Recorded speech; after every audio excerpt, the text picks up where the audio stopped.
Kevin Stefanski talking about his impressions early on of Za'Darius Smith. Ball of energy, man. Holy cow. That dude. First, he walks into the building. I'm at my desk. I'm working on something, and he stealths, too, because I'm working, and all of a sudden, before I know it, he sneaks up behind me, puts me in a huge bear hug.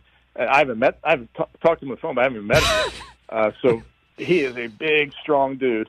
So I would say you hear him before you see him, but in this case, I didn't.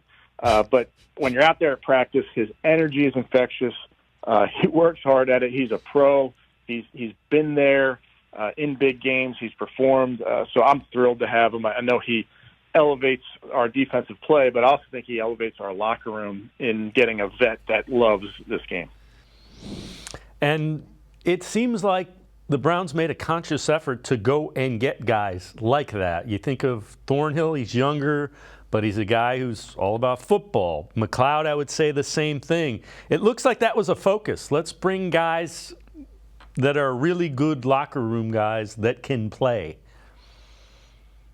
Well, in general, and when you bring in somebody at any job, you want to make sure that you can kick it with them, right? Like that you can be there an amount of time with this person and feel like they're not going to be a detriment to the team unless they are so insanely talented that you're willing to work around it, or you're so desperate that you just have to work around a specific situation. So that shows that the Browns had more leverage in the offseason, right? Because when you have that leverage in the offseason, when you don't have to be desperate to make some of these moves, you don't have to go for some of the bigger gambles when it comes to, personalities or locker rooms or things that you might not feel like are going to fit or mesh well.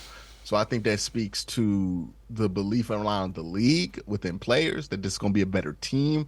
I think that also speaks to Kevin Stefanski and Andrew Berry and this staff and their ability to make this place a more welcoming place, because again, if you don't have a good reputation, then you end up having to compromise those values that we all look for whenever we try to bring somebody into anything that we're doing. So I think that really speaks to the improvement that they've done with the brand of the Browns, at least within the players itself.